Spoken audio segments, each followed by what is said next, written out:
ज़रूरत है। अवाम कंहिंखे वोट में इक़्तिदार में पहुंचाईंदो, इन हवाले से पेश आहिनि हे विचार।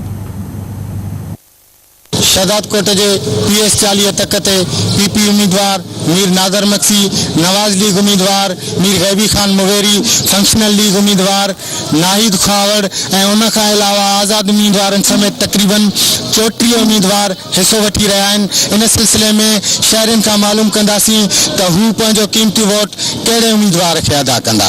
मीर नादर खान खे 2 दफ़ा बोर्ड आहे या 2 दफ़ा उन सरोजान सां पंहिंजो सरंजाम ॾिनो कयो, इन लाइ जिन में वो साथ साथ कोन्हे को जो अहिड़ी कुर्बानी ॾियणी या अहिड़ी महिनत सां जदोजहद सां शहदाद कोट खे बचाए वञनि।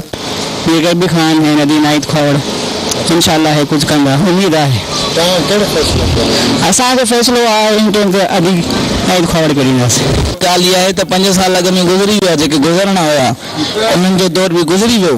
अञा टाइम पीरियड रहियल आहे इलेक्शन जो, अञा 11 मई लास्ट डेट आहे। इंशाल्लाह मुख़्तलिफ़ हिते जेके जमातूं आहिनि उन्हनि सां गॾिजी करे, शहर वारनि सां गॾिजी करे इहो फ़ैसिलो कंदासीं हिन वारे उन कैंडिडेट खे चूंडियो वञे जेको शहर जो हमदर्द हुजे, असांजो हमदर्द हुजे, सिंधी माण्हुनि जो हमदर्द हुजे। असां उनखे वोट कराईंदासीं ऐं उन खे सपोर्ट कराईंदासीं। गैबी खान के कंदासीं। गैबी खान असांजे शहर जो मोज़िज़ माण्हू आहे ऐं पहिरियों दफ़ो असांजे शहर में बीठो आहे। इंशाअल्लाह ताला असां गैबी खे वोट कंदासीं ऐं ठपो बि जेको आहे उन जे ई नाले सां हणंदासीं। असां वोट कंदासीं नाहिद खावड़ खे। हाँ, इन करे जो ही पहिरियों दफ़ो बीठी आहे ऐं असांजी नियाणी आहे शहदाद कोट जी। तमामु जेको आहे सो असां इनखे ई वोट कंदासीं। छा था सम्झो त जेकॾहिं नाहिद खावड़ चूंडिजी अचे त इलाइक़े जे आवाम जा मसइला हल कंदी? जी हाँ, कंदी, ज़रूरु कंदी इंशाल्लाह। असांजो वोट मोहतरमा बेनज़ीर भुट्टो खे आहे।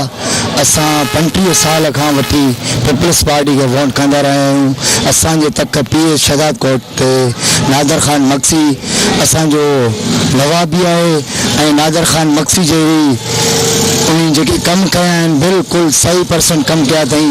रोड रस्ता गवर्नमेंटी कम तरक़ियाती PS 40 ते पीपल्स पार्टी जे सीट ते बिल्कुलु कन्फर्म आहे। PS 40 ते इंशाल्लाह नादर मक्सी वोट करे पीपल्स पार्टी जो 40 जो उम्मीदवार कामयाब थी रहंदो। असां पंहिंजे क़ीमती वोट जो अञा ताईं को बि फ़ैसिलो न कयो आहे, छो त असांखे को बि अहिड़ो कैंडिडेट सही नज़र कोन थो अचे जंहिंखे असां वोट कयूं। असां हिन दफ़े इहो फ़ैसिलो कयो आहे मीर गैबी खान मुगेरी खे वोट कंदासीं, बिरादरी सॼी समेत। असां पंहिंजे मीर नादर मक्सी खे वोट ॾींदासीं। असां न कंहिं पीपल्स पार्टी खे ॾियणो न कंहिंखे ॾियणो। असांजे शहर जो मीर नादर मक्सी आहे, असांजे फ्लड में कमु आयो आहे, तमामु बहितरीनु हुनजो रिज़ल्ट ॾिठो। नादर मक्सी शहर जो नंढो वॾो मसइलो हल कयो आहे, अहिड़ी का ॻाल्हि न आहे। नादर मक्सी जो चयो वञे थो त नादर मक्सी को बि कमु न कयो आहे, पर नादर मक्सी बिल्कुलु नौकरियूं ॾिनियूं आहिनि माण्हुनि खे। असां अभी नाहिद खे ई वोट कंदासीं। उहा ई इंशाअल्लाह सभी के वोट कंदासीं। इंशाअल्लाह अदी नाहिद कम कंदी। असांजो पंहिंजो वोट मीर गैबी खान मुगेरी खे ॾींदासीं। हू शरीफ़ माण्हू आहे, ग़रीबनि जो मज़ूरनि जो हॾ ॾोखी आहे। असां 11 तारीख़ ते सॼी आवाम शींहं ते ठपो हणी मीर गैबी खान मुगेरी खे कामयाब कंदासीं। असां पंहिंजी अदी नाहिद खावड़ खे वोट उन हक़ में असां सही नवाब साहब मीर नादर अली खान खे पंहिंजो वोट कंदासीं।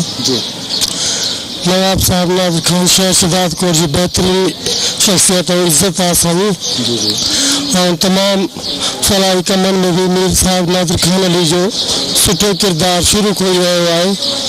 इनजे करे असां पंहिंजो कीमती वोट नवाब साहब मीर नादर अली खान खे ॾींदासीं। ईंदड़ चूंडुनि में हिस्से वठंदड़ उम्मीदवारनि जे सिलसिले में शहरनि पंहिंजी राय त ॾिनी आहे।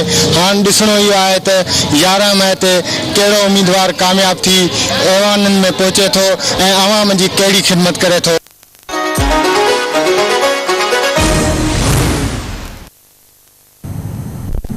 Election commission